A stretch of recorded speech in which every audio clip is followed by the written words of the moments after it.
What's up, everybody? My name is Halvu, and this is the Halvu Moto Vlog. Welcome. This is a big one today. Yosemite National Park. This is my third time in Yosemite National Park this summer. It's kind of my farewell to one of my favorite places on earth. And I did it on my motorcycle this time. The KLX300 Supermoto went all the way to Yosemite and back. Spoiler alert, I lived to tell the tale. No scratches, no drops, perfectly good health. It's a long story, and I will get into that. But first and foremost, we've made it to 1,000 subscribers. I think 1,001 at the time of this recording. Super stoked about that. Super grateful. Gavin Reiki, I believe, even left a comment. He is my 1,000th subscriber. So thank you, Gavin. And not to take anything away from you previous 999. I mean, you guys, if anything, been here longer and have been here since the channel's creation, some of you. And still are going to continue, a handful of you are going to continue watching these videos, even when they're the catchy titles like, Can the KLX Go on the Highway? Right? It's just me sharing my life, and I'm a single guy, I like to share. Sometimes I don't want to say it gets lonely, because as a single man, you really have to, part of being a single man is to learn how you're going to navigate through this world alone, and not needing anybody else. And I don't mean, screw you, I don't need anybody else. I don't mean in that macho, toxic kind of way. I mean that, you're here to live and enjoy life. And you hear so many of these stories about these crazy dudes who have just like pent up sexual aggression and have been rejected by women, and they just go on and like shoot up a strip mall or something like that. That's an extreme example, right? But everyone has their vices, and men who are like trying to tame their sexual urges, or just like learn how to be alone, or learn how to wrestle with your demons, just being alone. You're alone with your thoughts, and you have to be okay with that. You have to learn how to be a better man, a stronger man. You have to learn how to live and love life every single moment. So Halvu Moto Vlog is about that, guys. I'm just a single guy. I don't have a mortgage. I don't have a wife. I don't have any pets. I mean, I have a freaking plant. That's my only thing. I'm driving 3,000 miles across the country to place this plant that I have in the care of my parents, because that is the only thing tying me down. I'm just by myself, lone wolf style. That doesn't mean that I don't get lonely in the sense that I wish my life were different. I wish I had a wife. I wish I had a mortgage. I wish I was doing all these things that other people are doing. I don't say, oh, I'm 33, I need to be doing this. I don't fit into some society's mold of what I should be doing. I'm living my life freely on my own terms. And, it's been a process. It's been a very growth-oriented process. It's had a lot of ups and downs. It's required a lot of learning. More importantly, even, or just as important, unlearning, right? Healing. And, for all you single guys out there, single girls, or anybody really, don't try to live your life according to what society or your parents or anybody tries to tell you what life should be like. Your job is to just enjoy your life and learn how to enjoy your life, because it's something that you do have to learn. Learn how to stay positive. Learn how to be grateful. Learn how to be okay with being alone. Learn how to not need others' approval. Learn how to not care what other people think. Learn how to be a little more free, Motorcycling lends itself so well to that. You just want to be free. And people are telling you, it's so dangerous. And yeah, the stakes are pretty high, but that's not what you want to worry about. Why do you do it? Like, have a clear intention of why you're doing the things that you do. If you are spending 40 hours of your life at a job, why are you doing that? If you are going to the gym for 10 hours a week, why are you doing that? If you're eating out of a Tupperware chicken and broccoli, why are you doing that? I'm not knocking on any of this stuff. Not in any way, but have a clear, understand why you're doing things, and have a positive and appreciative outlook about everything that you do, because you only get one trip around the sun. That's not what I meant. You only get one life, right? Hopefully you have many more trips around the sun, but you only get one shot at this, and it could be over at any given time. So enjoy it, right? Let go of the negativity. Let go of the idea that your life should be something else. And just live on your own terms. Just be happy. And just always find the silver lining, guys. Something that this past trip has taught me. And I'll get into that in a little bit. But that was a big, long thank you. And that was a big, long Halvu Moto Vlog intro. Thank you guys for being here. I mean, this is what we're going to be doing now. It's not always going to be, can the KLX go on the highway, in videos that I know, everybody wants to watch, content that everyone wants to consume. I just want to share. And, me being single, sharing my life with people that will listen, that's cool sometimes. Having this conversation, because I can't always get along with my friends or get together with my friends and just sit here and talk to them about, to be honest, some people don't care. You can't just sit around and go up to your friends and be like, hey, let's have this 15-minute conversation about my trip to Yosemite National Park. I mean, I don't know if I just have the wrong friends or, but just people are just so caught up now. They don't care about you. They care about, can the KLX go on the highway or not, dude? What are you babbling on about for 8 minutes? So what I'm really getting to is, thank you for those few who are here to listen to my story and have this conversation with me. I truly want to take time to keep on appreciating you guys. Because from here on out, you guys are going to be who I'm talking to, like that. You guys are the bread and butter of this channel from here on out. And I thank you. And I hope that this provides something for you. You can walk away with something. And, whether it's just feeling like we had a conversation or just taking whatever wisdom that you could. And cause I'm on this journey. I'm learning a lot. I've come a long way, from the Haovu that I used to be. And I can see, and hopefully, I get another day. Hopefully I wake up another day and continue growing and thriving, because if it keeps on going at this rate, I'm excited for what the world has to offer. The universe is kind of unfolding very beautifully for me. And just staying positive and grateful have been tremendous in getting me here. So thank you. Yosemite National Park, guys, the footage that you're watching, saw a lot of cool things. Definitely, there was a point in time where a bug splattered on my GoPro the day that I was riding into the park. So a lot of that footage is unusable because there's just kamikaze bug guts on the GoPro lens that I just didn't notice. I don't think I took off my helmet that much. And when I did, I'm not like inspecting the GoPro lens. You live and you learn. But yeah, straight up bug guts for the second half of the first day. Going into the national park on the first day was a 4.5 hour ride, and the first 3 hours of it, sweltering heat. We're talking about 95 dry heat, full sun. I got a tan. It was a crazy tan. I was just wearing t-shirt and shorts the whole way because it was so hot. I got a glove tan, so my hands are hella pale, and I got a t-shirt tan, so it was pretty crazy. But made it to the park. I stayed on the park grounds, the Wawona Hotel, which is like a historical hotel in South Yosemite, built in like 1869 or something like that. That was a pretty fun experience. Didn't have a bathroom in the room, shared bathrooms, but pretty much just a crash. There was no Wi-Fi, so I ended up listening to podcasts I had saved on my phone. But that day was pretty, unremarkable. Just got to the park.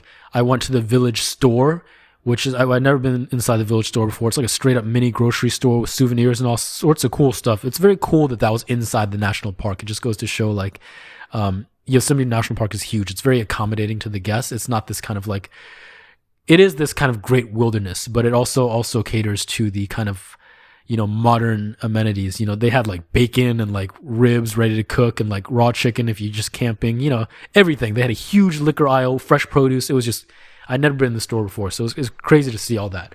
Very, very interesting. I ended up buying like 2 chocolate bars for dessert.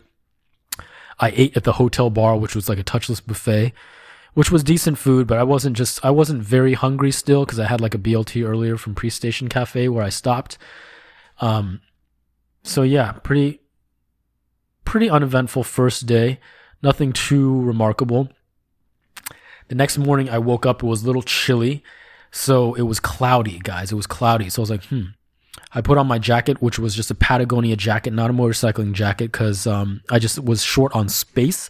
There's no way the motorcycling jacket would have fit in the thing. And just given the weather in Sac, I just made the call. I'm just gonna ride in a t-shirt, and I'm gonna bring this Patagonia jacket in case it's chilly in the mornings, which it usually is in any national park, right? So it was chilly and cloudy. Cloudy is a huge deal when you're riding. For all you new guys out there, if it's 70 degrees outside and you're riding at a good pace, it's not going to feel like 70 degrees, right? If it's 70 degrees outside and you're hiking, 70 degrees is going to feel hot because obviously you're exerting yourself. Your body temperature is going to rise. So even when you're hiking, something like 60 degrees is actually kind of ideal, right? When you're just standing around 60 degrees, maybe kind of chilly for some of you. But when you start moving, the 60 will feel actually kind of perfect. So with the motorcycle, sun's not out. It's chilly anyway, and I'm riding the motorcycle. That is the perfect mix of you're going to be kind of cold, Haovu. So I ride up to Glacier Point. I get a great shot of Half Dome. There's this point when you're riding up to Glacier Point where the road kind of opens up into a kind of a huge hairpin turn. Not huge, but it's pretty, pretty tight turn, and it just opens up. The valley just kind of opens up to you. Not the valley, but your view of Half Dome opens up, and it's just very beautiful. It's my money shot of the trip. So definitely enjoy that, guys. Definitely, luckily, I got that shot. It makes this whole video worth it just to have that beautiful, beautiful shot.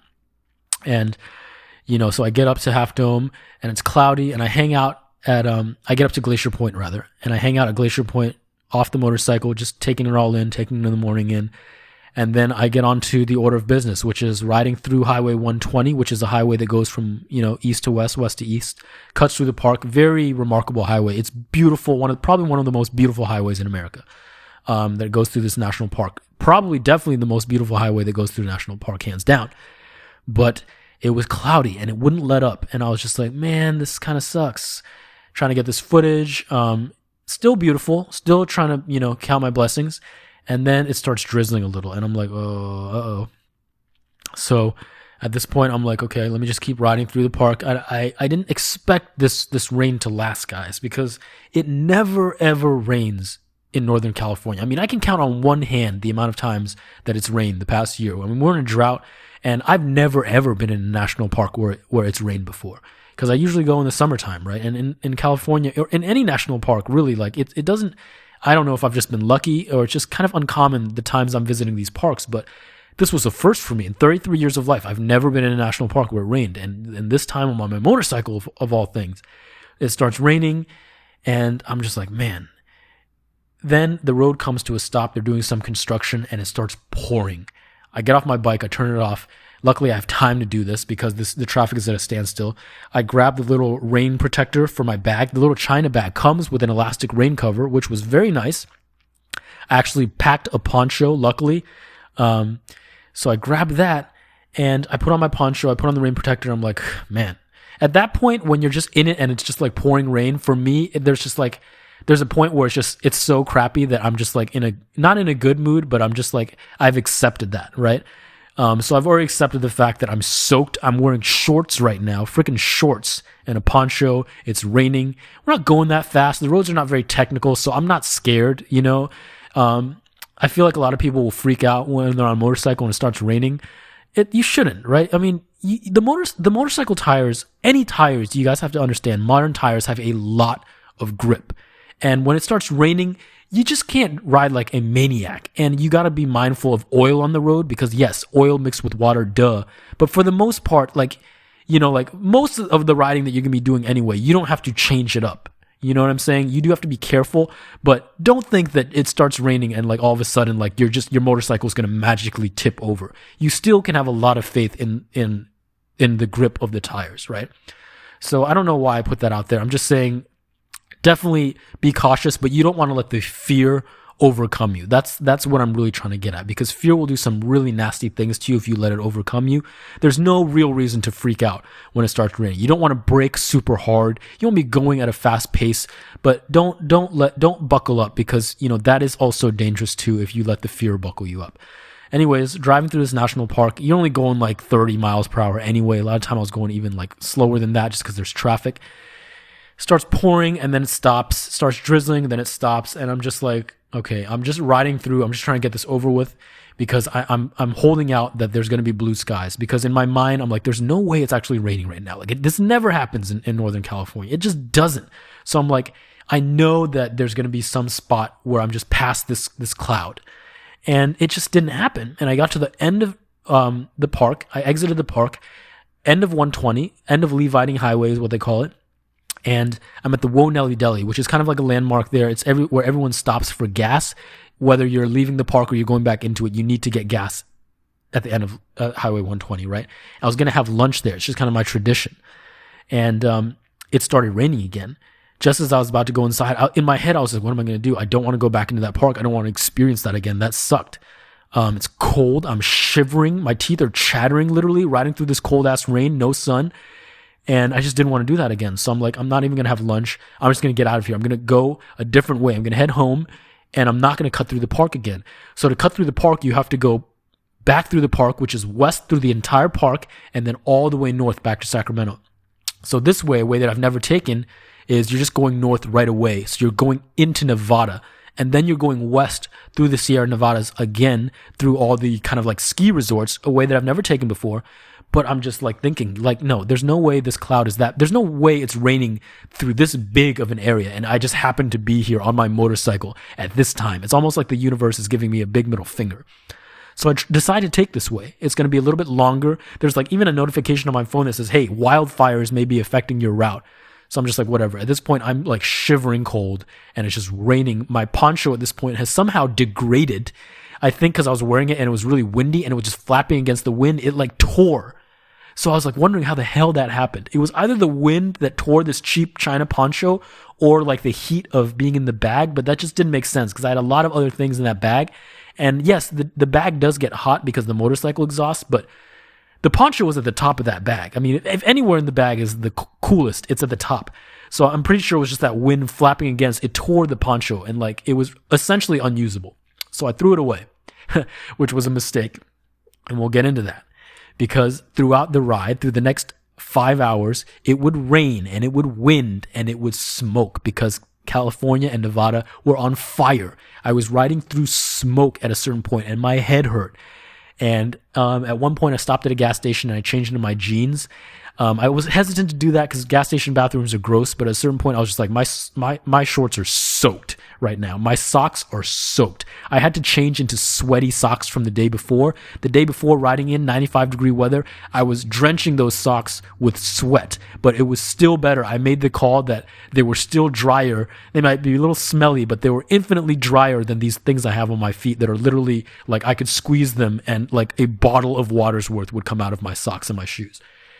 And man, it was a physically trying experience. I was feeling like when I ride the motorcycle for hours and hours, I'm talking about like 8 hours, I start to get like this pinch in my neck. It's not a muscle ache. It's more like it feels like nerve endings are getting pinched from whatever pressure with the helmet or just slight imperfections of my posture over time accumulate into just very uncomfortable experiences. The butt starts getting, you got to scoot back into the seat and it's just crazy, guys. The KLX seat is very plush in the front. I wouldn't say very plush, but it's soft in the front.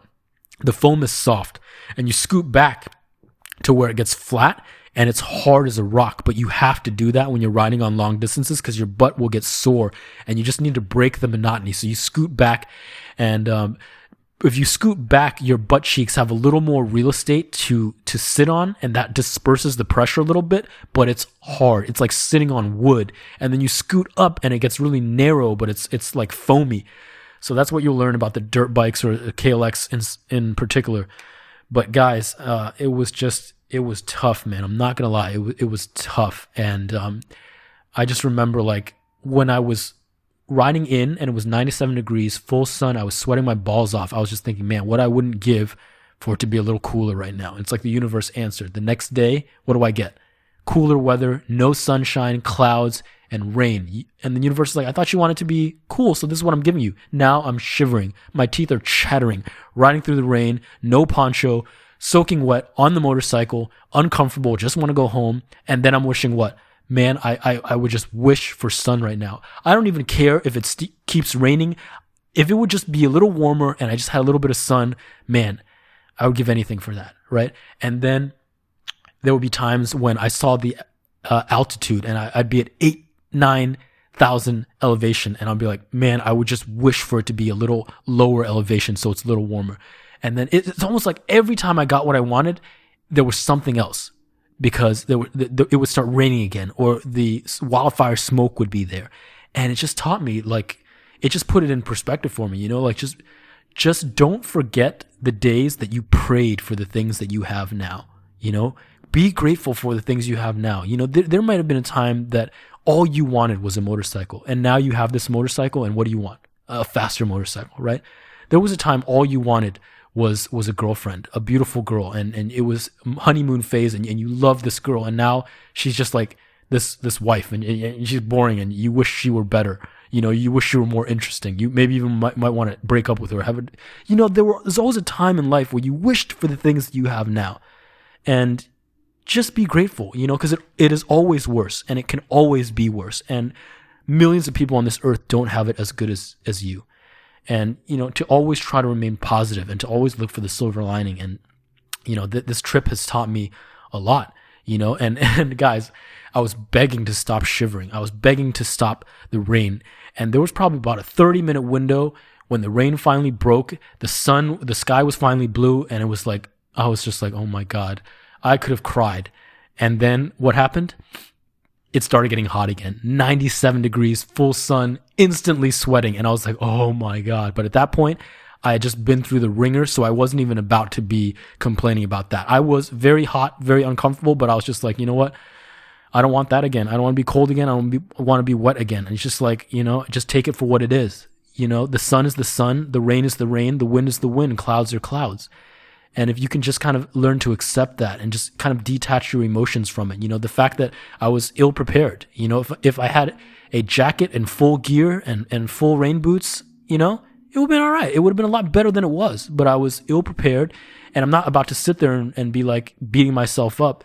I always, on the ride, even if it was miserable, there was always that moment where I'm just like, it is what it is. And that's something that I've had to practice throughout the years. Just, it is what it is. Sweating is sweating, heat is heat, pain is pain. But you don't have to make it any more than that. You don't have to attach emotions to that. You don't have to let that ruin your day. That's a choice, okay? The rain doesn't have to ruin your day. Shivering cold doesn't have to ruin your day, right? It takes a strong person to get to the point where it doesn't, right? But you can strive for that. And every moment where you say, hey, right now, I'm in a bad mood. I'm stressed out right now, but I'm just going to breathe. I'm just going to let it go. This rain is rain, cold is cold, but I'm alive. It could be a lot worse. And I'm going to try to enjoy what I can. I'm going to try to find the silver lining. I'm just going to power through this. I'm going to try to find some strength in myself to make it through this. And I did. I made it home, guys. And I got some good footage. And I have this channel of 1,000+ subscribers and maybe a couple hundred of you tuning in and a handful of you liking these videos. And I'm quitting my job to pursue a life of freedom. I have my health. It's just, I have a lot of things to be grateful for. And if you've made it to the end of this video, this 20+ minute video, I'm super, super grateful for you guys. So guys, I hope you enjoyed this. I hope you enjoyed my trip through Yosemite. I hope you enjoyed this huge, long story. I hope you got something out of this. And as always, I wish you happiness, health, and unlimited joy on your journey, no matter where it takes you. Thanks a lot, guys. I'll see you soon. Bye-bye.